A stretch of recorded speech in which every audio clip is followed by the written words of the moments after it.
Okay जी। सो हम जो हैं अपने कल वाले सिलसिले को आगे बढ़ाएंगे। और हम कल जो है वो किसकी 6 टेक्निक्स को समझने की कोशिश कर रहे हैं। हम जो है रीडिंग की तरफ भी चलेंगे। अभी कौन सी टेक्निक्स ऐसी थी जिसको हम समझने की कोशिश कर रहे थे, उस टेक्निक का क्या नाम क्या था, किन की हैं जिनको हम डिस्कस कर रहे थे। we were discussing a lot many things। वो थी किन की टेक्निक्स जो है वो किन की टेक्निक थी जो। ओके। यस। हम जो अस्सलाम है वालेकुम। प्री राइटिंग की जो है वो टेक्निक्स को समझ रहे थे। और वालेकुम सलाम। अभी हमें स्टडी करना है, इसको रीड करना है मानव। तो हम जो है अब यहाँ से आगे बढ़ेंगे। और कल जो है हमने डिस्कस किया था, मानव साहिबा कल शायद हमारे साथ नहीं थे। तो कॉन्सेप्ट मैपिंग को हम समझ चुके थे, ब्रेनस्टॉर्मिंग को समझ चुके थे, और प्री राइटिंग की जो फ्री राइटिंग टेक्निक है पहले वाली उसको समझ चुके थे। मानो ये हमने सारी की सारी चीजें समझ ली थी। अब हम जरा ढंग से इनको समझने की कोशिश करते हैं क्या कहना चाहता है वो 5 Ws के साथ जो है वो। सो ये हमारे लिए काफी इंटरेस्टिंग है। वो कहता है कि हमने ये समझा था कि सीएसएस को अगर हम एक जर्नी के तौर पर लेते हैं, एक मंजिल है, एक ऐसी मंजिल जिसमें हमने पहुंचना है, और एक बुजुर्ग हमें गाइड कर रहे हैं। वो हमें बताने की कोशिश कर रहे हैं कि अगर आप इस मंजिल पे पहुंचना चाहते हो तो सबसे पहले आपको एक बड़ा पहाड़ पार करना पड़ेगा, और उस पहाड़ का नाम ऐसे है। और उसने बताया कि अगर ऐसे को पार करना है तो कुछ चीजें बता लो। पहले नंबर पे 30 मिनट जो है वो अपने ऐसे के लिए रख लेना, जिसमें उसकी आउटलाइन बना सको, फ्री राइटिंग कर सको, whatever you want to do. Main body के लिए 1 घंटा और 30 मिनट रख लो, और रिवीजन के लिए जो है वो एंड पे 20 मिनट रख लो। फ्री राइटिंग जो है वो इसके ऊपर फोकस करो।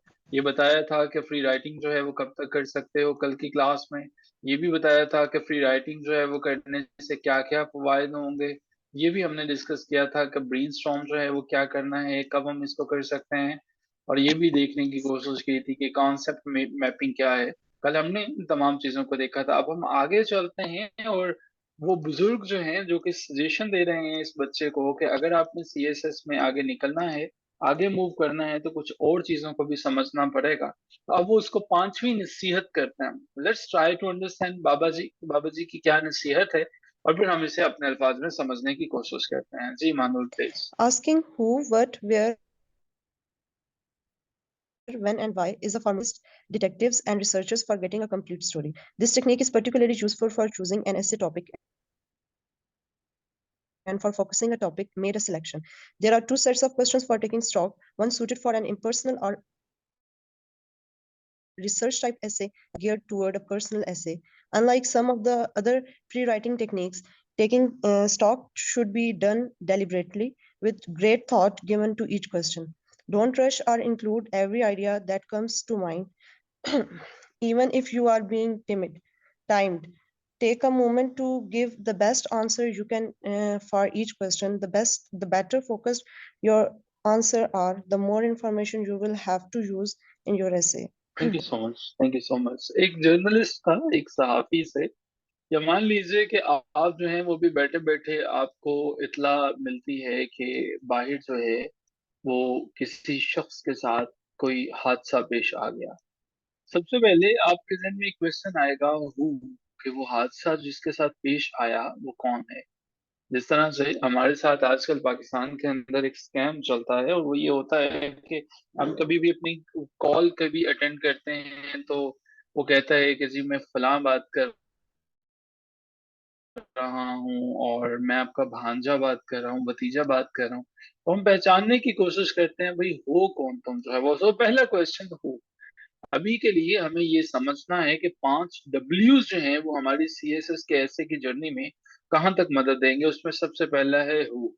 दूसरे नंबर पे जब अगर हम यही देख लेते हैं कि किसी शख्स है, जब हमें बताया जाता है कि किसी के साथ हादसा पेश आया, अब ये है कौन, तो हु वाला क्वेश्चन है। फिर उसके साथ हम पूछने की कोशिश करते हैं किस तरह का हादसा पेश आया, व्हाट हैपन, आखिर हुआ क्या। अगर दो चीजें, दो गाड़ियां या दो पर्सन आपस में लड़ पड़ते हैं तो मामला हुआ कहाँ से था, व्हाट हैपन।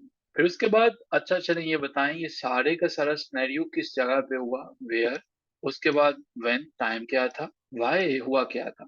सो हमें ये 5 डब्ल्यूज को याद रखने हैं अभी के लिए, जिनको ये 5 डब्ल्यूज जो हैं who, what, where, when and why याद हो जाएं, they are requested to right done in the chat box, ताकि हम यहाँ से आगे चल सकें। कौन, क्या, वेयर, कहाँ, व्हेन, कब एंड व्हाई, ऑब्वियसली क्यों।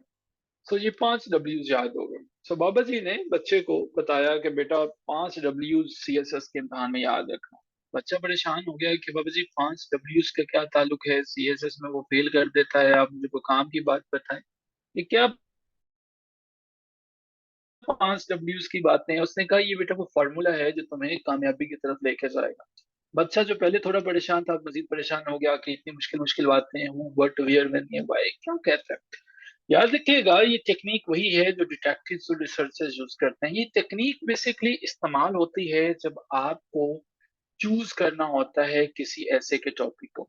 मान लो कि आप जो है वो अभी इस सिचुएशन में चले जाते हो कि आपके पास जो है ये लिस्ट है टॉपिक्स की, अभी मैंने आपके सामने लिस्ट जो है वो लगाई है। अब हम इस लिस्ट को अगर इसके ऊपर अप्लाई करने की कोशिश करें तो अभी हम अप्लाई करेंगे नहीं who, when, where, why and what. क्या आपके साथ ये लिस्ट शेयर हो गई है? अब देखो ये सारे के सारे 1972 के सीएसएस इंग्लिश ऐसे का पेपर है। ये आपके 14 तबक रोशन करने के लिए काफी टॉपिक्स हैं। ये सारे के सारे जो हैं वो हमारे पास तकरीबन जो हैं सारे के सारे एब्स्ट्रैक्ट एसेस या लिटरेरी एसेस हैं, और जिन पे हम लाजमी काम करेंगे। और इसीलिए जो आज मैंने आउटलाइन आपके लिए बनाई वो भी एक लिटरेरी ऐसे की बनाई, रेफरेंस फॉर लाइफ के मौजू पर। सो जी, अब इसमें से जब आपको किसी टॉपिक का इंतखाब करना है, you have to choose a topic, अब आप करोगे क्या? अब यहाँ पे वो technique who, what, where, when and why को जहन में रखोगे। अब रखते हुए अब आप अपने टॉपिक पे फोकस करोगे और एक सिलेक्शन बताओगे। सो सिलेक्शन बताओगे, सिलेक्शन में देखने की कोशिश करोगे, पहले वो जो पांचों की पांचों चीजें हैं उनको जहन में वापस लेके आओ और सोचो जरा मैं वाई इनमें से मुझे कौन से वाला ऐसे चूज करना है। सो पहला क्वेश्चन वाई। सो वाई के ऊपर आपने गौर किया कि मैंने चूज करूंगा क्या, मेरे पास उसके मुतालिक जिसको मैं चूज करने जा रहा हूँ रिसर्च टाइप ऐसे है या वो एक पर्सनल ऐसे है। सो अब जो है वो यहाँ पे आपको कुछ चीजें डेलिबरेटली लेनी पड़ेंगी। पहला स्टेप था आपके पास जिसमें आपने लिखते चले गए थे, फ्री राइटिंग करते चले गए थे, माइंड मैपिंग करते चले गए थे। लेकिन यहाँ पे इस स्टेप में आपको कुछ चीजें डेलिबरेटली लेने पड़ेंगी। और ये वो मरहला है जिसके लिए मैंने बताया था 15 मिनट इन टोटल आपने रिजर्व रखे हुए होने चाहिए। यही वजह है कि इन 15 मिनट्स में से कुछ टाइम आप कंज्यूम करोगे कि नहीं होगे, यहाँ पे तेजी के साथ आगे नहीं बढ़ोगे, यहाँ पे आहिस्ता आहिस्ता सोच के step by step move on करोगे, आगे चलोगे। और उसकी वजह क्या है? वजह ये है कि यहाँ पे अगर कोई गलत स्टेप ले लिया, रॉन्ग स्टेप ले लिया, तो यहाँ पे आप फंस जाओगे। यही वजह है कि उसने ये बात आपके लिए बड़ी वाज़ेह अंदाज में लिखी है। उसे पता है कि आप जो हैं, बाबा जी को पता था कि कोई ना कोई मसला हो जाएगा। उसने ये कहा even if you are being timed, जरा ढंग से समझने की कोशिश कीजिएगा इस बात को। Even if you are being time, अगर आपके पास वक्त की कमी है, टेक ए मोमेंट, यहाँ पे सोचने की कोशिश कीजिएगा। और अब जो है वो ये देखें कि क्या वो जो 5 डब्ल्यू हैं उनका आंसर मिलता है। वाई, हु, ये जो मैं ऐसे जो है वो लेने जा रहा हूँ, इसको मैं अटेम्प्ट कर रहा हूँ, मेरी ऑडियंस कौन सी है, who is my audience right now, what I am going to write, मैं लिखने क्या जा रहा हूँ, वेयर, मैं अपने आर्ग्यूमेंट्स में स्टैंड कहाँ पे करूंगा, व्हेन, मैं कौन कौन सी डोमेन से फैक्ट्स उठाऊंगा, किस किस एज से लूंगा, वाई, और मैं इस ऐसे का इंतखाब क्यों कर रहा हूँ। अगर तो इन क्वेश्चंस का आंसर आ जाता है, इट मीन्स कि फिर तो आप जो है वो आसानी से इसको चूज कर लो। देखो ढंग से ये चीज समझ लेना कि जितनी इंफॉर्मेशन आपके पास ज्यादा होगी उसी टॉपिक को चूज करो। जिस टॉपिक के बारे में आपको लगता है कि आप हु, व्हाट, व्हेन को आंसर कर सकते हो, तो अब यहाँ पे आपको उसको चूज करना चाहिए। सो अगर आप जो है वो इन डब्ल्यूज को फॉलो नहीं करते हो, डब्ल्यू को फॉलो नहीं करते हो, तो फिर इट मीन्स कि you are wasting your time. तो मेरा मशवरा ये है कि जब आप पहले डब्ल्यू की बात करते हो जिसको हम हु कहते हैं, तो आपको ये देखने की जरूरत है कि इस हु के पीछे इन्वॉल्व कौन है।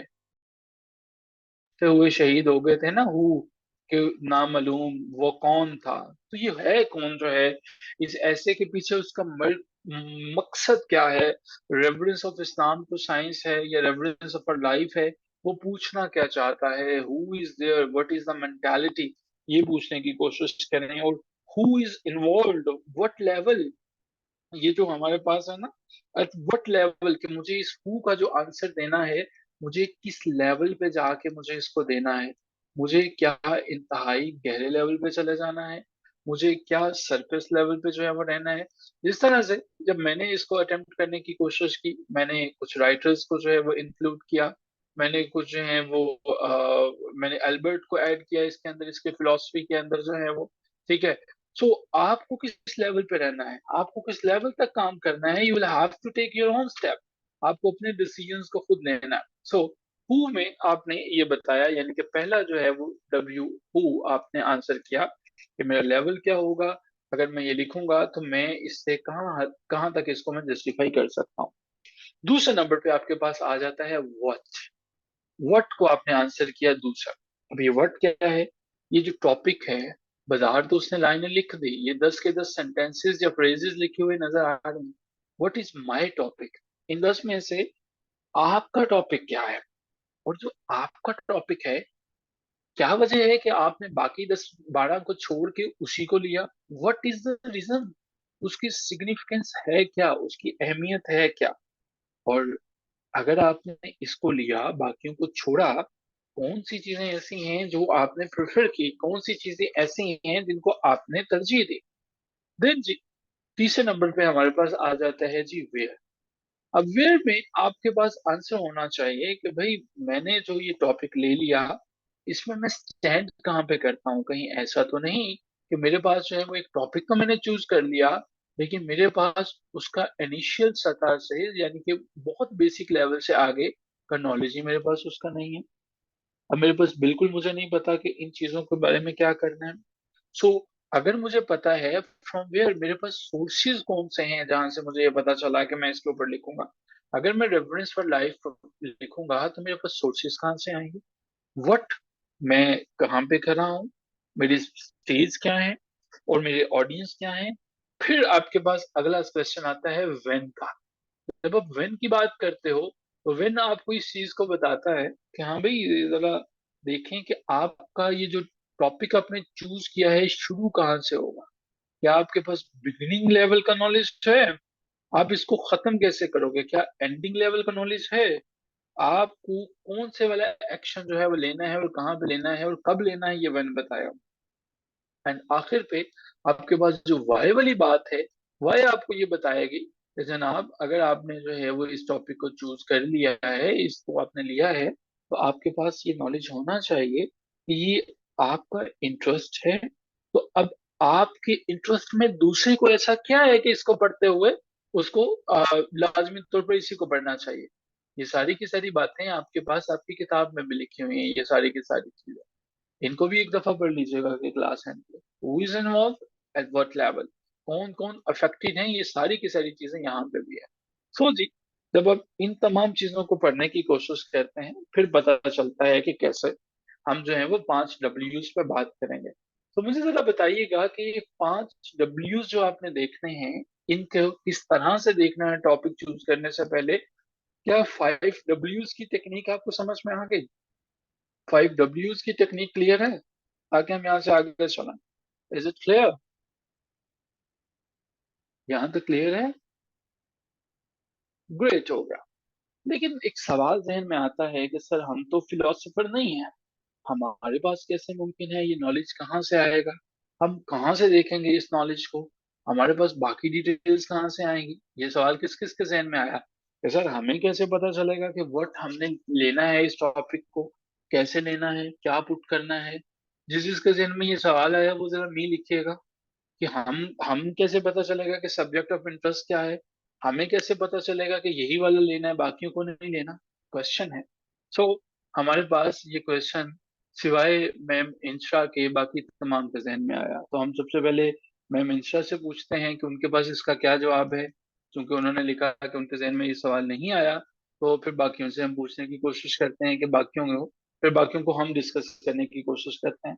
तो मैम इंशा जरा हमें गाइड कीजिएगा कि आपने कैसे फील किया इसको, या आपको क्या लगता है कि कहाँ से ये सोर्स होना चाहिए आपका। सर मैं लिखने ही वाली थी। सोर्सेस को लिखने वाले थे आप? नहीं सर, जो आपने क्वेश्चन पूछा था उसका आंसर लिखने वाली थी। ओके, यानी कि आप भी उसी सफ में हैं जिसमें बाकी करे हैं। जी जी। चले, थैंक यू सो मच। हम इस क्वेश्चन को आंसर हम फाइंड आउट करने की कोशिश करते हैं। चलिए आगे बढ़ते हैं। रीडिंग गुड, राइटिंग गुड, इसको पढ़ने की कोशिश करते हैं। मानो एक डॉक्टर ने आपको लिख के दिया। आज डॉक्टर सलमान साहब नहीं है, वरना डॉक्टर सलमान साहब से हम जो है वो चीजें पूछते। अच्छा, एक गाड़ी में जाते जाते अक्सर औकात गाड़ी में मैं बैठा होता हूँ। जब मैं कॉलेज एक दो दफा गया तो आ, हमारी गाड़ी में तो अजीबो गरीब सी चीजें जो है वो फेंक जाता है। वो कहता है, एक दफा आ गया कि मैं अपने दोस्त के साथ था तो लिखा हुआ हर मसले का हल, किसी को मरवाना हो या किसी को बचवाना हो आमिर नादिर साहब से राब्ता करें, शादी करवानी हो या शादी रुकवानी हो या तुड़वानी हो। तो हमारे पास तो ऐसी चीजें आ जाती हैं। इस छोटे से फनी इंसिडेंट के साथ एक बहुत बड़ा एक इसके बैक एंड पे स्टोरी है जो मैं रिलेट करना चाह रहा हूँ। समझने की कोशिश कीजिएगा। हमारे पास गाड़ी में या कभी भी कोई कोई पंफलेट आपको फेंक देता है, आप क्या उसको गौर से पढ़ते हो, या डॉक्टर साहब जो हैं वो जब कोई नुस्खा तजवीज करते हैं, कोई मेडिसिन बता देते हैं, उसको गौर से पढ़ते हो, इसको ज्यादा गौर से पढ़ते हो? हालांकि दोनों पेपर्स हैं, दोनों कागज के टुकड़े हैं, दोनों पे चीजें लिखी होती हैं, तो किनको ज्यादा गौर से देखने की कोशिश करते हैं? डॉक्टर्स प्रिस्क्रिप्शन और द एडवर्टीजमेंट, जो कि इस तरह से पम्फलेट्स आपके पास मिल जाते हैं, फर्स्ट और second. Doctor's piece of advice जो है वो जैनब ने कहा, ग्रेट। हसनैन ने कहा कि वो एडवर्टीजमेंट पढ़ने की ज्यादा ढंग से कोशिश करते हैं। डॉक्टर ने लिखा हो कि इसके बाद आपने फोत हो जाना है तो उसको नहीं करेंगे, ग्रेट। हम नॉर्मली जो है वो एडवर्टीजमेंट को इग्नोर करते हैं। देखिए कुछ ऐसा ही है reading good and writing good. किस किस को याद है a man who was a hospital? किस किसने पढ़ा था a man who is a hospital या who was a hospital? Jeram के जेरम का लिखा हुआ वो एक ऐसे था जो आई थिंक के फर्स्ट ईयर या सेकंड ईयर में आपने पढ़ा होगा, a man who was hospital. उसमें डॉक्टर ने मशवरा दिया था, अगर नहीं पढ़ा तो इसको पढ़ लीजिएगा। उसने मशवरा दिया था अपने दिमाग को उन चीजों से मत भरिए जिसको आप नहीं समझ पाए हो। ठीक है, देखो अगर आप सीएसएस के पेपर में ढंग से लिखना चाहते हो ना, तो आपको कुछ चीजों को समझना पड़ेगा। अपने दिमाग के अंदर गार्बेज इन गार्बेज आउट वाला काम ना कीजिए। गार्बेज इन गार्बेज आउट वाला क्या काम है?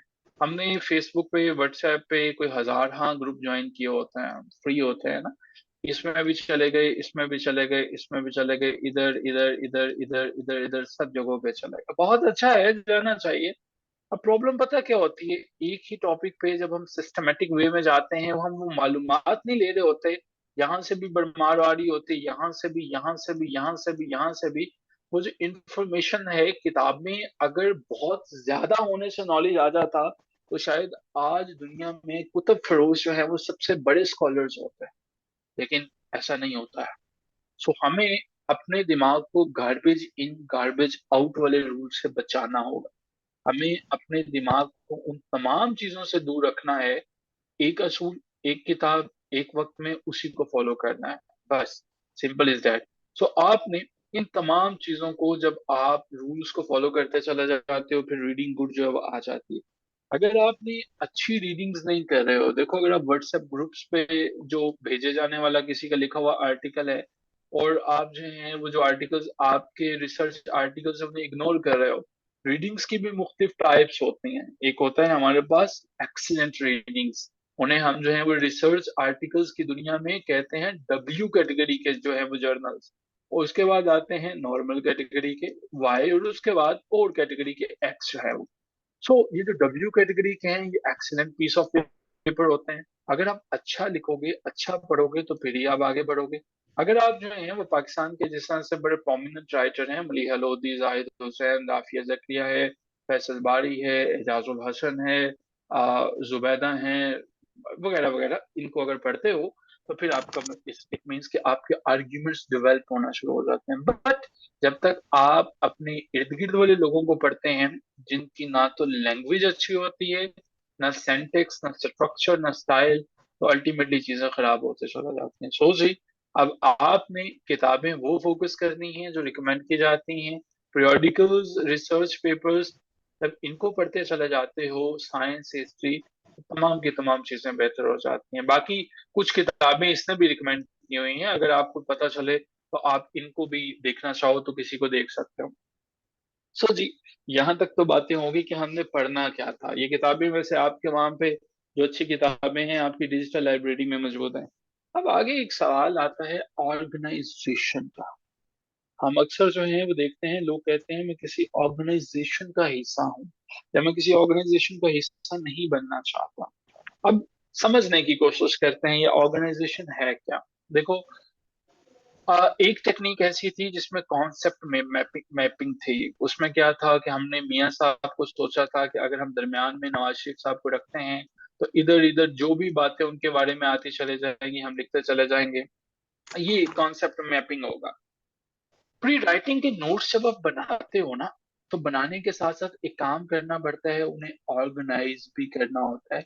लेकिन ये दूसरा स्टेप है, ऑर्गेनाइजेशन का मेथड जो है ये प्री राइटिंग में दूसरे नंबर पे आता है। पहले तो वो बनाना पड़ा ना, वो ड्राफ्ट बनाया। अब दूसरे में आपने उनको ऑर्गेनाइज करना शुरू किया। अब ऑर्गेनाइज जब करते चले जाते हो, फिर क्या करते हो, सबसे पहले ड्राफ्ट बनाते हो, फिर उनको ऑर्गेनाइज करते हो। लेकिन उनको ऑर्गेनाइज करने का एक तरीकेकार है। तरीकेकार ये है कि पहले आपको आउटलाइंस बनाना है, यानी ज्यादा ऐसे इसके ऊपर काम करना है। फिर अब आपको उसके अंदर जो प्रॉब्लम्स हैं वो दूर करनी है।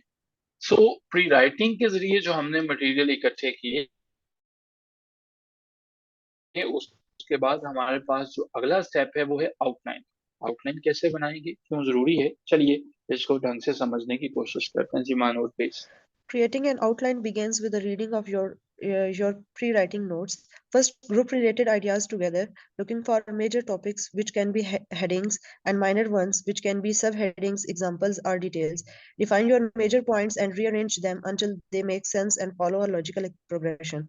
You will be able to see the relationship between your ideas as you outline them and determine their importance, major point, minor point, example, detail. If you need more supporting details or facts, subcategories, you can add them now. As you outline your information, use one word topics, short phrases, or write one full sentences for each point on your outline. If your pre-writing notes are somewhat organized, you can use the outlining feature included in most word processing programs to create an outline. Otherwise, and Arabic numerals and upper and lower case letters. Thank you so much. अब मरहला ये है कि हम यहाँ तक पहुंच चुके हैं कि भाई हमने मटेरियल इकट्ठा कर लिया। यो बाबा जी ने जो बात बच्चे को समझाई थी, बच्चे को पता चल गया कि मैंने जो है वो कुछ काम करना है सीएसएस के ऐसे में, मुझे एक जिन को एक बहुत बड़े पहाड़ को फतेह करना है और उसके बाद आगे चलना है, और उसमें से पहला वाला इंग्लिश ऐसे है। ये बात उसको समझ में आ गई। अब जरा मुझे गाइड कीजिएगा कि हमारे पास जो पहले वाला स्टेप था, जो पहले वाला सब्जेक्ट था, प्री राइटिंग के अंदर जो पहली टेक्निक थी वो फ्री राइटिंग थी। दूसरे वाली का क्या नाम था? प्री राइटिंग के बाद जो दूसरे वाली है उसका क्या नाम था? ब्रेन स्टॉर्मिंग है। यानी कि जब आप अपने ब्रेन को जो है वो मुख्तलिफ तरह से स्टॉर्म के साथ भरना शुरू कर देते हो। तीसरी टेक्निक का क्या नाम था? तीसरी टेक्निक का क्या नाम था? Brain storming, concept mapping. Fourth वाली का क्या नाम था? फोर्थ वाली का क्या नाम था? लिस्टिंग। फाइव वाली का क्या नाम है? फाइव वाले का क्या नाम था? Five one. 5वीं टेक्निक 5Ws है। अब इनके जरिए जो मटेरियल है वो तो हमारे पास आ गया। अब हमने इस मटेरियल को कुछ ऑर्गेनाइज करना शुरू कर दिया। वो कैसे करेंगे? पहले नंबर पे हमने जो आउटलाइन बनाई, इसमें हमने प्री राइटिंग नोट्स को सामने रख लिया। यानी वो जो नोट्स हैं वो जाया नहीं है, अब वो सामने रहेंगे। अब एक जैसे आइडियाज हैं, मान लो कि मुझे पहले एक पॉइंट आया उसको, और उसके बाद जो एंड वाले पॉइंट थे, मैंने रिलेटेड आइडियाज को निकालना शुरू कर दिया। जैसे कि अच्छा यार, पॉवर्टी के बारे में ये पॉइंट था, मुझे पहले ज़हन में आ गया, ये वाला बाद में आया था। हाँ, ये वाला पॉइंट तो मेजर पॉइंट है, यानी कि ये मेरे पास मेन हेडिंग बनेगा। ये वाला माइनर पॉइंट है, ये बाद में आएगा। सो ये वाले को मैं सब हेडिंग बनाऊंगा। अब हम इनको एक्सप्लेन करते चले जाएंगे, रीअरेंज करते चले जाएंगे, अनटिल हमारे पास एक ऐसा लेवल आ जाए कि एक लॉजिकल प्रोग्रेशन हो जाए। हमें पता चलना शुरू हो जाए कि एक अकल जो है वो एक अकली सीक्वेंस बनना शुरू हो गया है। अगर हमारे पास ऐसी सिचुएशन आ जाती है, तो अब हमारे पास एक रिलेशनशिप आ जाएगा आइडियाज के दरमियान और आउटलाइंस के दरमियान। अब आपको पता चलेगा ये मेजर पॉइंट था, ये माइनर पॉइंट था। तो अगर आपके पास मेजर और माइनर पॉइंट्स आ जाते हैं, तो अब आपने आउटलाइन को, वो जो मेजर माइनर पॉइंट्स हैं उसके अंदर रफली डिफाइन करते हुए, बाद में आउटलाइन के अंदर वन वर्ड टॉपिक्स बताने हैं। जो अल्फाज हैं उनको एक एक लफ्ज, एक एक फ्रेज या एक एक सेंटेंस के अंदर डिवाइड करता चला जाना। सो ये हमारे पास है जी प्री राइटिंग का अगला स्टेप। प्री राइटिंग के अगले स्टेप में हमने ऑर्गेनाइज करना शुरू किया। अब हमने उन तमाम चीजों को इकट्ठा करना शुरू कर दिया जो हमारे पास एक प्रॉपर वे में चलेंगे। लेकिन ये इकट्ठा कैसे करेंगे? क्या इसका भी कोई तरीकेकार है? चलिए इसको समझने की कोशिश करते हैं। इकट्ठा करने के मुख्तलिफ तरीकेकार हैं। ये क्या हमारे पास महज एक इत्तेफाक है कि ये वही तरीकेकार है जो हमने अक्सर औकात समझा है, देखा है, कि इसके पीछे कोई लॉजिकल रीजन मौजूद है? देखिए, अगर तो आप पहला जो पॉइंट है वो न्यूमेरल, उसमें रोमन में जा रहे हैं, तो दूसरे वाला जो है वो आपको ए बी यानी कि अल्फाबेट्स में आना पड़ेगा। आप बाहर वाला पॉइंट जो है वो चाहें तो वो भी ए बी में लिख सकते हैं और ये अंदर आ सकता है। लेकिन एक वक्त में एक टेक्निक, एक मेथड, एक फॉर्मेट जो फॉलो करेंगे, वो सारे के सारे पेपर में चलेगा। सो रोमन जो है वो बाहर, फिर उसके बाद आपके पास अंदर जो है वो ए बी। इसकी सब डिटेल देनी है तो वो 1 2 है। अच्छा, मुझे बताइएगा कि किताब वाले से क्या ये गलती हो गई है? ये थोड़ा सा अंदर चला गया है, क्या ये यहाँ पे नहीं आना चाहिए था ए बी, ये सीधी लाइन में? आपको नहीं लगता ये थोड़ी सी गलती हो गई है उससे? ये वाला 1 2 है, ये भी यहाँ पे आना चाहिए था, और ये वाला ए बी भी यहाँ पे आना चाहिए था, ये सीधा होना चाहिए था, इसने जगह छोड़ दी है, खाली जगह जो है वो। Is it a mistake? अगर ये मिस्टेक नहीं है तो क्या इसे, ये कोई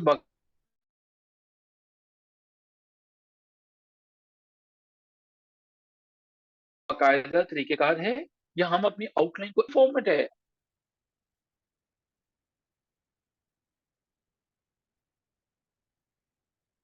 चलिए अपनी मीटिंग को हम दोबारा ज्वाइन करते हैं। अच्छा, अभी 10 मिनट्स है, I am sorry, I was thinking शायद खत्म हो गई।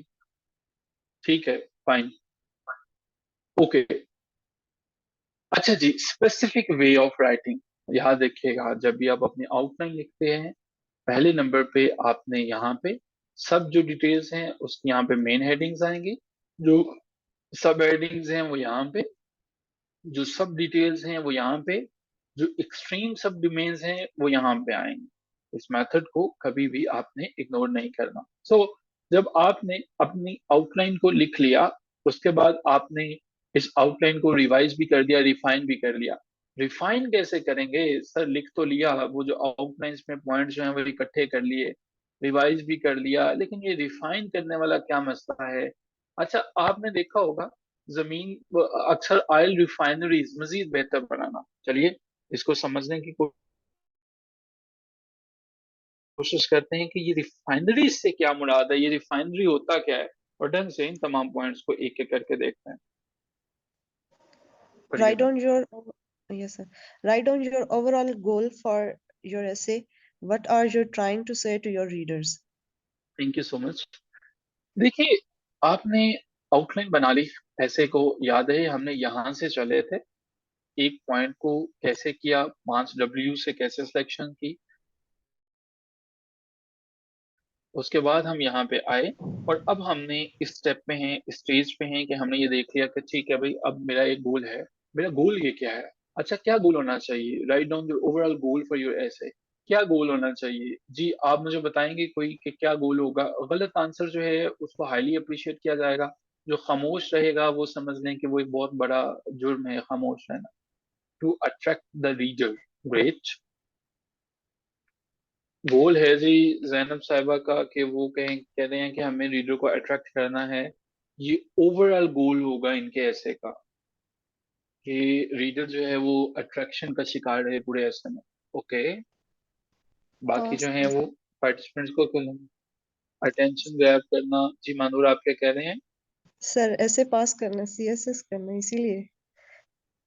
मानूर का और हादिया का गोल एक है और ये कह रही हैं कि हमें पास द एग्जाम हमारा जो है वो गोल है। इंशा का गोल हमें नहीं पता चल सका, हुसनैन साहब का नहीं पता चल सका, नईम का नहीं पता चल सका, हुसनैन साहब ने लिखा पास था ऐसे। ठीक है, ठीक है, ठीक है। अच्छा, आपने किसी ने भी ये नहीं कहा कि हमारा ओवरऑल गोल होगा हमारी थीसिस स्टेटमेंट को जस्टिफाई करना, theme of the topic in specific way of writing. अगर मैं कोई ऐसे लिखता तो मेरा गोल ये होता कि मैंने अपने थीसिस स्टेटमेंट को जस्टिफाई करना। What are you trying to say to your readers, जो बताना चाह रहे हो अपने रीडर्स को, उसको जस्टिफाई करना, वो आपका गोल होना चाहिए था। कि जो पॉइंट इस वक्त आप सीएसएस में पास फेल का चक्कर नहीं है और ना ही आप सोचोगे, जो आपने ऐसे चुना उसके ऊपर जो पॉइंट ले रहे हो उस पॉइंट में थीसिस स्टेटमेंट को उसकी को देखो। थीसिस स्टेटमेंट कोई तो वजह होगी कि थीसिस स्टेटमेंट को जो है वो आप टॉप पे लिखते हो या थीसिस स्टेटमेंट को फर्स्ट इंट्रोडक्शन बेसिस में लिखते हो। थीसिस स्टेटमेंट को जस्टिफाई करना आपका पहला गोल होना चाहिए। अब दोबारा वो जो आउटलाइन बनाई हुई है यहाँ पे, वो कहता है कि दोबारा आउटलाइन पे वापस आ जाओ।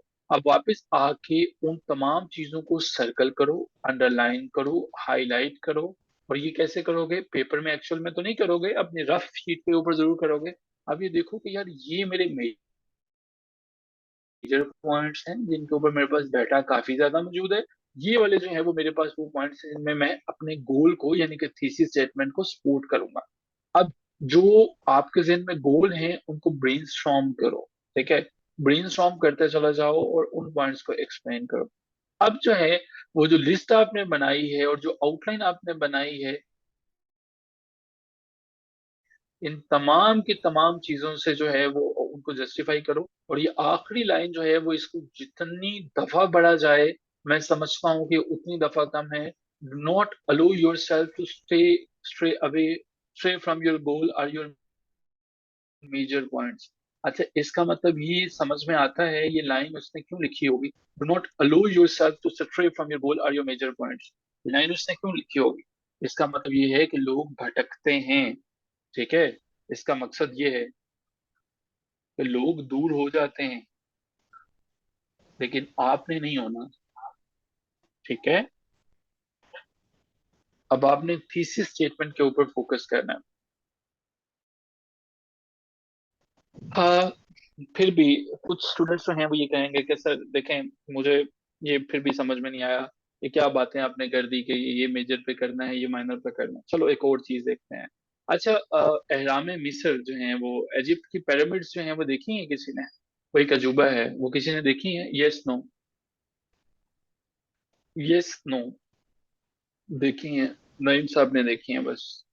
ओके। अच्छा, उन पिरामिड्स के अंदर ना अगर आप देखो तो उन पिरामिड्स में टॉप पे रख लो कहीं पे कि यार मेरा ना पर्पस क्या है ऐसे का। ये देखो, ये है जी आपके पास पिरामिड, एक पिरामिड बना लो, ठीक है। नहीं समझ में आता, ये पिरामिड में आपका जो पर्पस है, जो गोल है ना, उसको टॉप पे ऊपर रख लो कि ये मेरे पास जो है वो पिरामिड है। पिरामिड जो है वो इसके अंदर टॉप के ऊपर मेरा ऐसे का मकसद है क्या। तो वो जो मकसद है, वो जो गोल है, वो थीसिस स्टेटमेंट यहाँ पे आ जाए। ठीक है। अब उसके बाद मेरे ऐसे के अंदर मजीद पॉइंट्स कौन कौन से हैं जो मेन हेडिंग्स हैं, ठीक है। मैंने इनको किस किस तरह से लिखना है, किस किस तरह से कैटेगराइज करना है, वो यहाँ पे आ जाएंगे। फिर उसके बाद मेरे ऐसे के माइनर पॉइंट्स क्या क्या हैं, देखो पिरामिड्स के अंदर जो है वो ऐसे ही होता है ना, जो सबसे खूबसूरत चीजें होती हैं वो बिल्डिंग के ऊपर लगाई जाती हैं।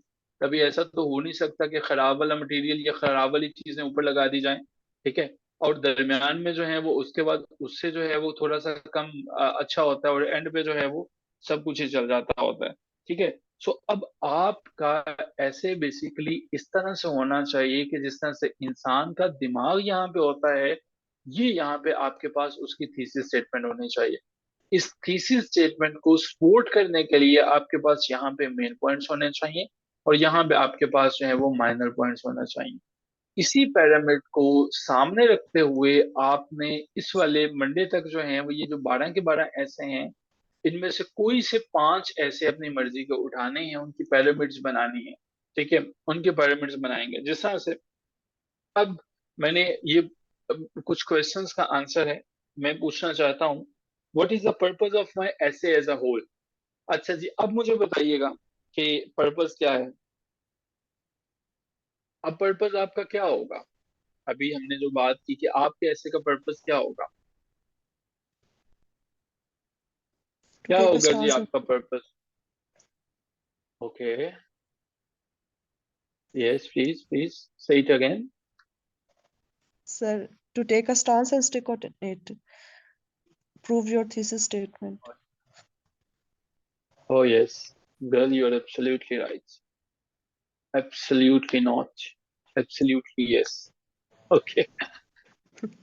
Brief explanation. एक थीसिस स्टेटमेंट हमारे पास आ गई है जी, school board should not be allowed to ban books, ये है जी thesis statement. Thesis statement top पे आ गई।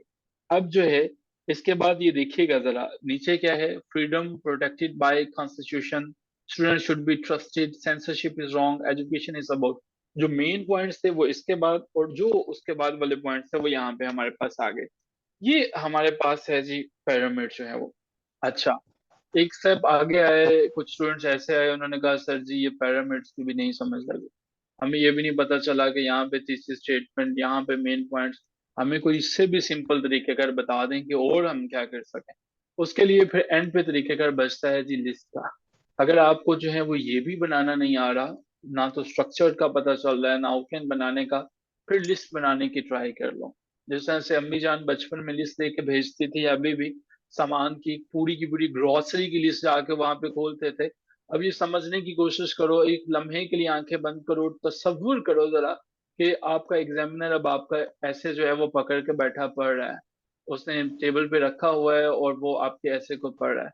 अब वो ये नहीं देखेगा कि इसके पीछे नईम साहब को कितने अजीम आइडियाज उनके दिमाग में थे, बल्कि वो जैसे जैसे पढ़ता चले जाएगा उसे पता चलेगा कि अच्छा ये आइडिया था इस टाइम पे, ये वाला पहला आइडिया है। सो उसने जो पढ़ना है, पढ़ते पढ़ते उसको ऑर्गेनाइजेशन देखनी है कि ऑर्गेनाइजेशन कैसे आएगी।